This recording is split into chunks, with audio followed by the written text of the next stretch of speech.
I first met Alex, as one does in the 21st century, through his blog, where he had announced that Amy Einhorn Books, which is coincidentally my publisher as well, would be publishing his novel, A Good American. So we became friendly, and Alex was editing A Good American at the time, and he sent me pieces of the novel as he that word is impossible to say, as he went through the editing process.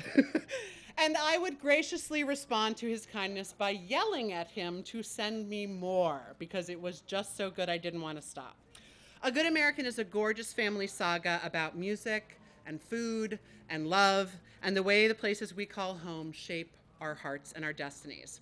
It was the #1 pick for the Indie Next list, which is independent bookstores, in February 2012. It was one of Amazon's best books of the month in February. It was Barnes & Noble Discover pick, Discover Great New Writers program. It was Barnes & Noble top staff pick for fiction, and the #1 title to pick up now in O Magazine. Alex is a writer and an attorney who lives in Columbia, Missouri, but as you will be able to hear in a moment, he is not from Columbia, Missouri. In fact, when I recommend his book to book clubs, as I do often, I always make sure to point out that he is good-looking and has an excellent accent. So if you want somebody to Skype in with your book club, Alex is the person. However, the most important thing is that A Good American is a gorgeous, funny, clever book, and we're so happy to have Alex here today to share it with us. Please welcome Alex George.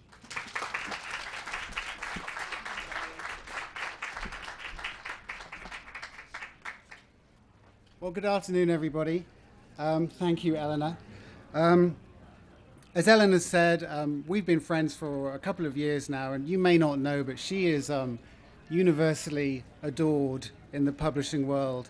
Everybody thinks she's absolutely wonderful. And we first actually met in person, I guess it was just over a year ago, when you came to Columbia to give a reading. And since then, we've been trying to work out how we could see each other again, because she lives in Colorado, I live in Missouri. And it was hard. And when we discovered that the paperback of The Weird Sisters was being published on the same day as the hardback of A Good American, we went to our publisher and we said, well, this is what a wonderful opportunity. We could do some joint events. The response from Penguin was to send us to diametrically opposite ends of the country on our book tours. And I think that they must have realized that putting the two of us together probably, I don't know, maybe they thought that wouldn't be a good thing. I can't imagine why. Anyway, so when the invitation came to come to Gaithersburg, and I knew that Eleanor was going to be here, there was no way I was going to say no. So I'm just delighted to be here and to see Eleanor again. I'm going to answer a couple of questions that always seem to crop up, I think, in people's minds whenever I speak in public. The answer to the first question is yes, I do sound funny. And the answer to the second question is England. People like to guess, and I've come from Ireland, Canada, Australia, all over the place, but I am English. And I came here in 2003. I have two kids, and they're 11 and 7, and they both sound just like regular American kids. And I think to compensate for that, every year my accent becomes a little bit more Downton Abbey. And so I'm getting upstairs, of course, not downstairs. And so I'm getting posher by the year, it seems. So I'm very pleased to be here today. I'm particularly pleased to be in the F. Scott Fitzgerald tent, because it's probably a very unfashionable view these days, but I still believe that The Great Gatsby is as close to a perfect novel as has ever been written.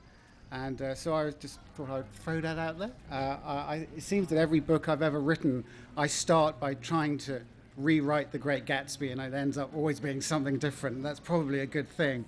But anyway, it's very nice to be here. Thank you all for coming. Look at you all. Thank you very much. I know there's a huge choice of people who you might go and see, so I'm very pleased that you're here. So I'm going to talk a little bit about my book and how it came to be. I began this book in 2003. No, I didn't. I'll start again. I began this book in 2005. And prior to that, I had started and abandoned two other novels. The first one was about a nine-fingered concert pianist in occupied France. And the second one was about the Algerian War of Independence, which was a subject that I, but apparently only I, found endlessly fascinating. And that one got as far as 3 chapters and a synopsis. And I sent it off to my agent, waited with bated breath for the response. And this email came in, and I opened it, and it was a very short email. And it said, "Dear Alex, I'm sorry, but this won't do at all." So you don't need to laugh quite that hard, Eleanor. But you're laughing with me, right? It's okay. I'm falling off the stage here. So it was back to the drawing board. And one of the things that writers are often told is write what you know. I'm going to wait for that. And so write what you know. And I think that's excellent advice, provided that you know something that is actually worth writing about. And when I was contemplating this, it struck me that what I had done 2 years previously and picked up my life and moved everything that I had and my family from England to the middle of a country that I didn't know very well might disqualify as a topic that was worthy of a novel. And when it comes to this sort of thing, my family has form. My mother was born and raised in New Zealand, and she came to England in 1962. This was in the days when you went on a boat, and it took 6 weeks to get there. And she went thinking that she was going to go for a year to teach, met my father, and never went back. And in fact, her great-grandparents had made a trip in the opposite direction, and I think in the 1860s, and they had left England, actually fleeing parents who disapproved of their marriage, and they went to the Southern Hemisphere to start a new life there. And in some ways, my experience of moving to Missouri in 2003 couldn't have been much more different from my great-great-grandparents' experience of going to New Zealand all those years ago. But I think that in some ways there are some themes and some sentiments which are probably very, very similar. And I'm thinking in particular of the fear of the unknown, the hope of a new and better life in your new home, and also a paradox that I think is always going to all immigrants face, which is wanting to fit in to your new home, but never wanting to forget where it is that you came from. And I think that those are some of the themes that I felt able to talk about in this story, even though this story is very different to my story. And one of the interesting things about immigration, of course, is particularly in this country, is its ubiquity. Because unless you are a Native American, every family in the United States has a story like this one somewhere in its past. And whether you came across with the Mayflower or whether you came across last week, we all came here from somewhere. And one of the fun things about publication is it's been a wonderful experience because people have written to me and shared their stories and their families' stories of immigration with me.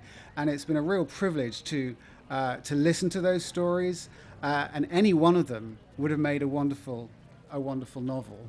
I just happened to make mine up, but they're all, and the hardships and the things that people went through to get to this country. It's been a fascinating experience, and it's the theme of immigration appears to have really struck a chord with some people, which has been very gratifying. Around about the same time that I was thinking about immigration as a theme, the great aunt of my ex-wife passed away, and we went to the memorial service. It was in a small town in Missouri called California. And we were sitting there, and about halfway through the service, 4 men stood up in front of the congregation and sang a beautiful a cappella rendition of Abide With Me. And I should have been sitting there thinking, oh, poor old Ethel, she had a good life. What I was actually thinking was, I have got to put this into a book. And it transpired subsequently that the four guys who got up in front of the church were actually brothers as well. So I had my two, and I just thought that was a wonderful thing, and I wanted to explore all of that. So I had the two pillars on which I built this book. So there was immigration into America and close harmony singing. And whenever people would ask me, "Or what are you writing?" I would always say to them, have you seen the film The Player by Robert Altman? Anyone? Yeah, some of you.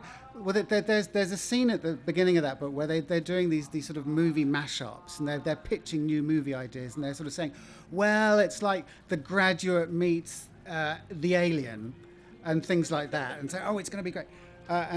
So when people would ask me what my book was about, I used to say, well, it's Godfather Part 2 meets The Sound of Music. And I got some wonderful looks, but that generally tended to be enough to make them stop asking the question and go somewhere else. But above all with this book, what I wanted to do was just to tell a really good story, free of literary gimmicks or pyrotechnics. I just wanted to tell a great story that you can... I think good storytelling is all about taking the reader on a journey and grabbing them and taking you where you want to go. And I hope that this story does that. It connects with readers and it takes them on this trip. So all that being said, I'm going to read a little bit from it, and then if anybody has any questions, I would be happy to answer them. The bit that I'm going to read is from fairly early on in the book. There's a fairly good rule when it comes to readings, is that the earlier on in the book that it is, the less you have to explain before you start reading, which is a very good reason for actually reading the first bit of the book. But this little bit I'm going to read now is fairly near the beginning. What do I need to tell you? It's first of all, the book is narrated by James Meisenheimer, who is the grandson of the people who originally come over from Germany in 1904, which is where we are now. The story starts, with the bit I'm going to read starts on a boat in the Atlantic. The boat is called the Copernicus. The husband's name is Frederick, and his wife's name, they just got married on the boat, is called Yetta. And I think that's probably about all I need to tell you. Oh, Yetta is pregnant, is the other thing. Now, Frederick and Yetta were impatient to arrive, their imaginations racing towards the future. Boredom became their greatest enemy. There was little to fill the changeless days as the ship crawled westward across the ocean. Halfway through the morning of the 13th day, a cheer went up at the stern of the boat.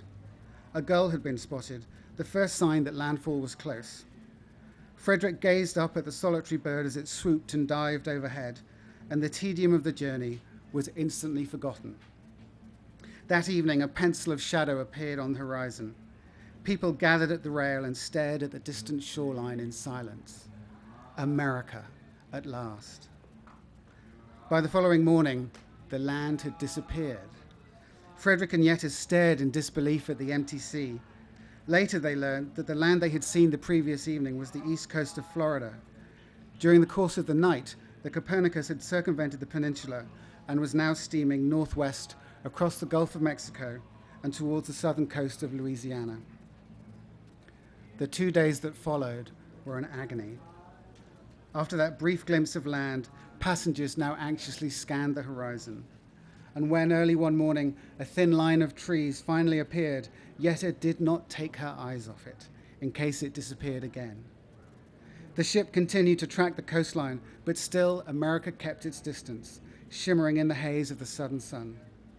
Finally, 3 pilot boats appeared, and the great bow of the Copernicus turned north and began its final journey into dock at New Orleans. As the ship approached the port, it was hailed on all sides by a chorus of bells and horns from the fishing boats that dotted the bay. To Frederick and Yetta, it was the most beautiful music in the world. It was the sound of their future. The ship's arrival at the dock prompted a flurry of activity. My grandparents stood on the deck and gazed down at the troop of men who ran to and fro, securing ropes and erecting gangplanks, shouting to each other in a strange language. Yetta's fingers curled around her husband's arm. "Look at them," she whispered. The men's dark muscles gleamed in the afternoon sun. Some laughed and joked as they hauled cargo along the gangplank and onto the quay. Others whistled and sang. Frederick thought of the grim-faced men at Bremen who had silently loaded the same cargo 2 weeks earlier. His heart ballooned. What sort of a country can this be, he wondered, when even the hardest jobs are performed with such joy? When Frederick and Jette arrived on shore, there was a fresh battery of inspections and interviews. Frederick entered his name and occupation in a large ledger and signed his name with an exuberant flourish. A few years ago, on a trip to New Orleans, I went to the Louisiana Historical Society and found the book my grandfather signed. Its heavy covers were sheathed in decades-old dust, its spine a mosaic of fragmented leather. The paper was ochre stiff beneath my fingers and pungent with the smell of creeping decay. And there it was, Friedrich Meisenheimer, Angestellter, clerk. Next to it the date, June the 5th, 1904. Page upon page of faded signatures preceded this entry, and page upon page followed. Our story was just a single line in this vast narrative of hope. Every family had begun their journey here before spreading out in waves across the country on the crest of their immigrant dreams. Frederick's signature was utterly unreadable, a defiant, optimistic scrawl. I traced a finger across the faded ink. As part of the price of their tickets, the steamer company had booked each passenger one-night stay in a hotel immediately opposite the docks. That evening, Frederick and Jette ate at the hotel restaurant. In the middle of the room stood a table groaning with food. There were hams dotted with cloves, thick dark slabs of Creole pork, vast platters of fried chicken, piles of shrimp the size of a child's fist and coated in fiery red sauce. And ribs, more ribs than you could imagine, glistening, sweet and brown. There were huge ears of corn shining with butter, potatoes fried and boiled, buckets of green beans, and, at the center of the table, a huge bubbling pot of jambalaya. There was a hill of white rolls so fresh that they spilled steam, and plates of fresh fruit, oranges, bananas, mangoes, thickly sliced pineapples, plums. Jette and Frederick piled their plates high and then went back for more. They were silent as they ate, every mouthful a new eruption of strange flavors. Their lips tingled with the kiss of spice.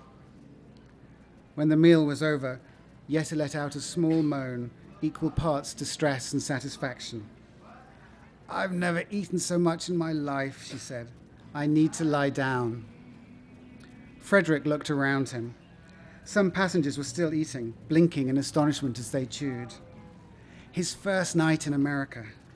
He sat at the bar and drank a glass of cold beer and thought about the new world waiting for him outside the hotel.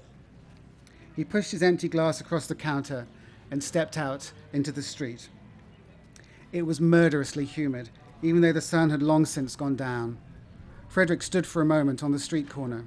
He caught the sharp aroma of fresh tar from the nearby docks, and then the sweet scent of bougainvillea drifting by on a languid breeze.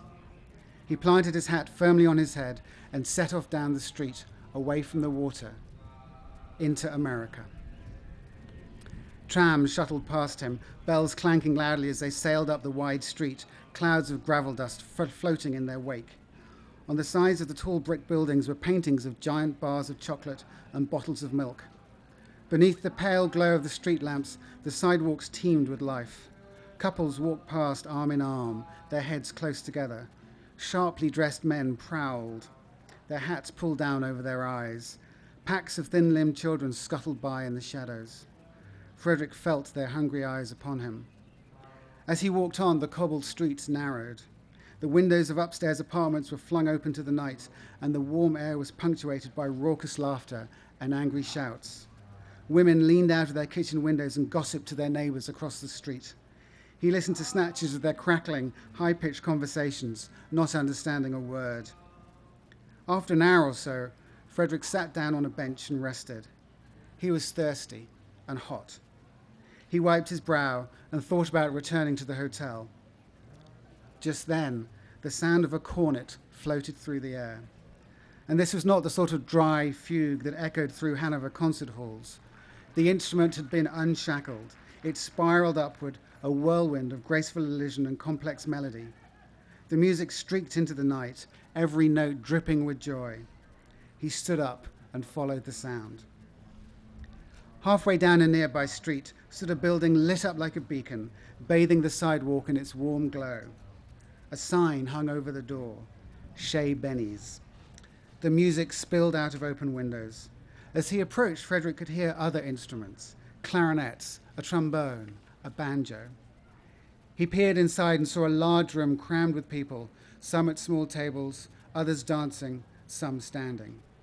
At the far end of the room, 6 musicians stood on a stage. The cornet player was at their center, his eyes tightly closed as he blew his horn. Staccato flurries of notes ripped into the night, ragging the up-tempo tune. Behind him, the other men were swinging in a sweet, scorching counterpoint of rhythm and harmony. The cornet player bent his knees like a boxer as he delivered each new blistering line of attack. Hot glissando shimmered in the air, tearing up the joint. After a moment, Frederick became aware that a tall black man was watching him from the front door of the club. He took a step towards Frederick and said something. Frederick shook his head in apology. "No English," he mumbled. The man said something else, which, to his astonishment, Frederick understood. And it took him a moment to register why. The man was speaking in French. "We're full," he said, his accent fragrant with the echo of elsewhere. "Who is that?" asked Frederick in French, pointing through the window. "You can't come in. We're full." "But I just want—" "Are you blind?" said the man angrily. "This club is for blacks." Frederick blinked in surprise. He turned and looked again at the audience. "You can't come in," said the man again. "I've never heard such music before," said Frederick. He looked back at the stage. One of the clarinet players was soloing now, a wailing chorus of glee. "Who is that cornet player?" The man slowly extended his index finger, pushed the rim of his hat upward, and pointed through the window. The cornet player stood at the side of the stage, his instrument tucked under his arm. He was clapping his hands and stamping his foot in time to the music.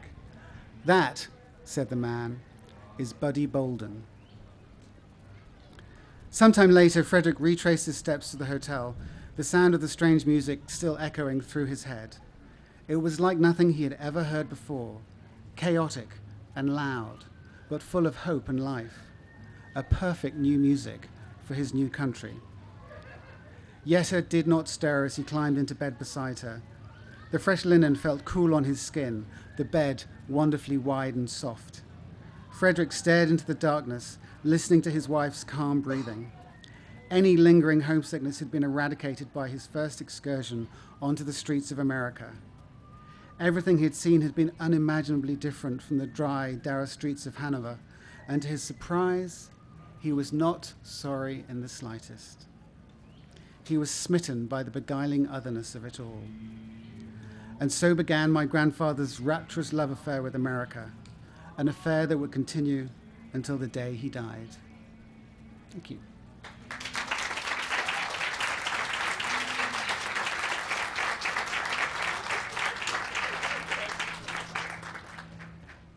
Thank you very much. Does anybody have any questions? Yes, ma'am. What made me immigrate to the US?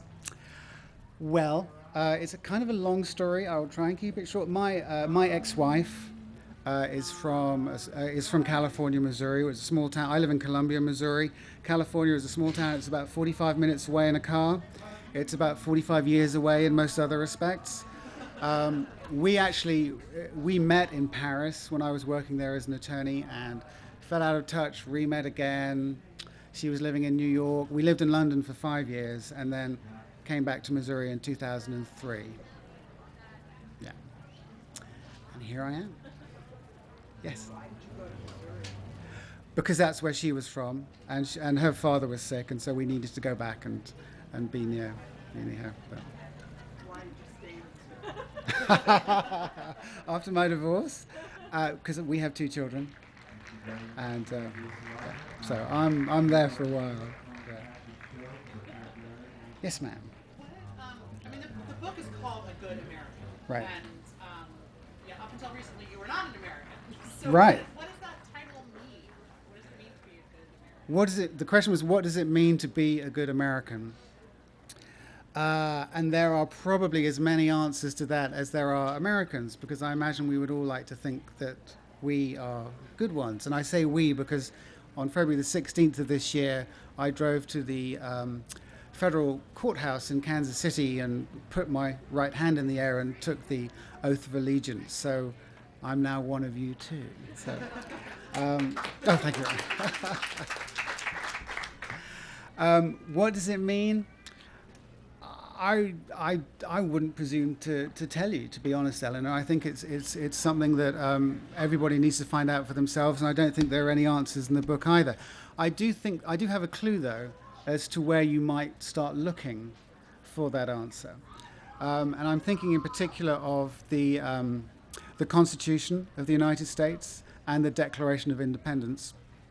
I'm a lawyer as well as a novelist, and so I have words are the tools of both of my professions, and I have an enormous respect and reverence indeed for those two documents. And I think that some of well, all of the principles that are enshrined in those documents are just magnificent. They're unimpeachable. And I think that when you think about, well, what does it mean to be a good American, some of the principles that are enshrined in there, and I'm thinking particularly of liberty, equality, diversity, and tolerance. If you can live your life according to those four principles, I think you might be making a good start as to being a good American. That's my thought. Yes, sir. I had a question about the passage Uh-huh. that you read. So I don't know a lot about it, but when I think of the Ellis Island experience of immigration, quarantines, and the way that it's depicted there, was it different coming into New Orleans, or is it a matter of class or money that you had as you arrived? They seem to have a pretty nice experience. Because I don't think of it as something you have to work through and kind of banding around. Sure. Well, the answer is I think I sugarcoated it a little bit because I wanted to get them out. I wanted the story to just to keep moving because it's early on in the book, and there's always every novelist who writes stories like this. So I guess you'd call this historical fiction. There's always a pull between the wish to tell the story that you want to tell, and keeping it true to the facts as they were at the time. And I think that there is a balance to be struck between if and to my own personal opinion is that if facts are a little inconvenient, as long as they're small things, I will gloss over them, and things might not necessarily be exact. So yes, it may well have been that they would have been quarantined or something else would have happened. But I do research. I hate it, but I have to do it. Because when you tell a story like this story goes on over the course of the entire century, and what I'm doing is laying one single strand, a fictional strand, over a tapestry that already exists. So you need to make sure that the story that you're telling fits into the bigger picture of things. But I have allowed myself a certain degree of license in certain areas just to make the story flow a little bit better. As I say, I have this rather complex relationship with research, and I have read an awful lot of extraordinarily boring books about Missouri history. But I think that just because I read 3 books about corn yields in Missouri in 1930 doesn't mean that I have to torture you all with that information. And I think that the real trick when it comes to research is to wear it really lightly. And just if there's an interesting thing and you can tell people something that they didn't know previously, that's great. But generally speaking, now there are exceptions to that rule. And I think there are some writers of thrillers who, 3 pages on the workings of an AK-47 is exactly what their readers want to read about, but not for a book like this. So I'm putting my hand up and saying you're probably right there. I've maybe made it a little easier than it might have been. Yes. To answer his question, from what I looked at, money mattered then. If they Oh, were sure. in steerage, their exit from the ship may have been very different than Right. my ancestors came to us. Right. And it may be, I mean, I haven't done any research about Ellis Island. I mean, I chose to have my family come in through New Orleans, and they actually take a boat up the Mississippi to get to St. Louis. So I don't know what happened in Ellis Island and how different it was, so I can't really speak to that. But it was, I wanted to send them through New Orleans because when people think about immigration into America, they do think of Ellis Island, and I wanted to do something a little bit different. And also, I'm a jazz freak, and I wanted to write about New Orleans, and I wanted to write about Buddy Bolden in particular. And I wanted to do all that description of food, and I should have had lunch because I'm kind of hungry now. But it was, yeah, and it was interesting. I wrote the stuff about New Orleans before I had gone there. And I actually went there for the first time last July with a friend of mine who was born there. And it was kind of a nerve-wracking thing because I had looked at maps and I was pretty sure that I was going, well, if they got off the boat here and then he goes, there's the hotel in my head and you're going to go that way and that way.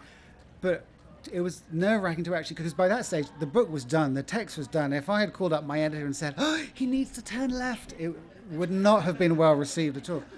So it's kind of exciting. But luckily, I went and the maps were all right, and it was kind of how I had it in my head. But I think next time I'm going to go first, do it that way around. It's just less sleepless nights that way. Any other questions? No?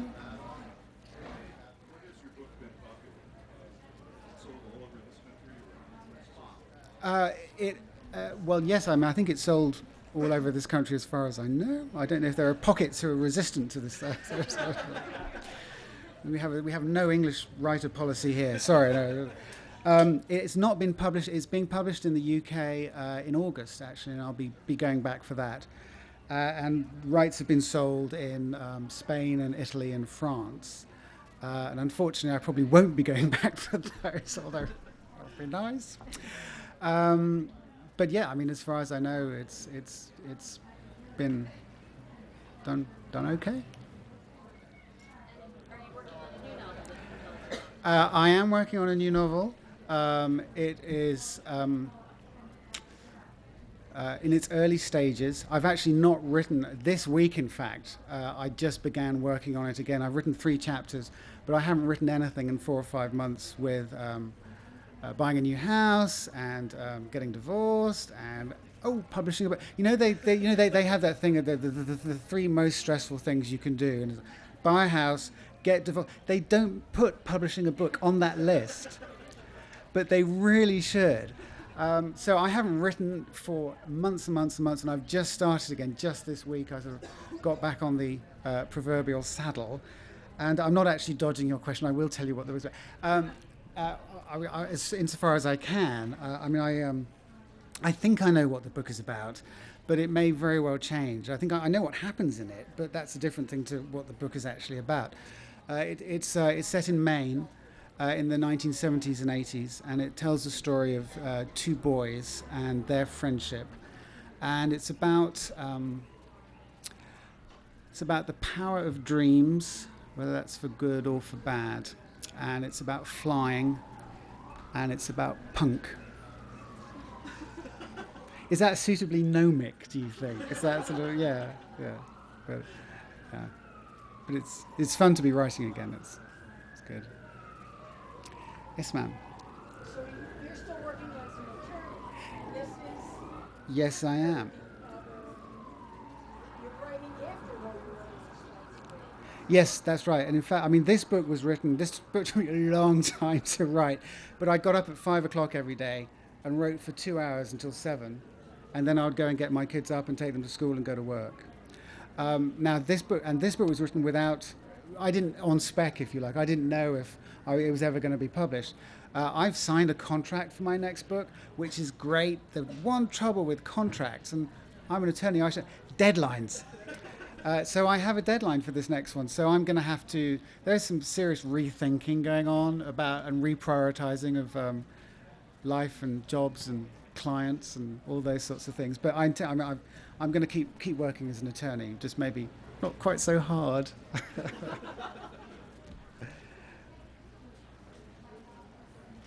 Anyone else? Got a couple more minutes. Yes. Uh-huh.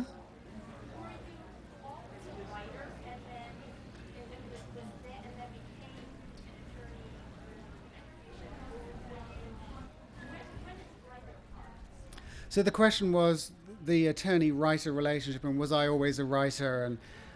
And the answer is no. I'd love to tell you that I used to walk around as a 6-year-old with a notebook making notes on the human condition, but really not. I started writing. I was always a huge reader, and I went through a particularly barren spell in the mid-90s when I just read a whole bunch of terrible books. And I told everybody, I was going, this is utter rubbish. And it was gently suggested to me that rather than just complain about it the whole time, I should, and I would say, well, I could do better than this. And so they'd say, well, go on then, try. So I did. And believe me, nobody is more surprised than I am to find myself up here talking to you all. But that was how it began. And I don't know, I kind of fell into being an attorney, if you can fall into something like that. I studied law as an undergraduate, which you can do in England at Oxford, and I applied when I was 16, so I didn't have a clue what I was doing. And my father's an attorney. It's just one of the, you just very unimaginative, really. And I'm also aware that being an attorney and a writer is a terrible cliche, and so I apologize for that as well. But it's I think that's probably me done. I saw someone wave a sign for 5 minutes. So okay. Well, thank you all very much. I really appreciate it. Great question. Thank you.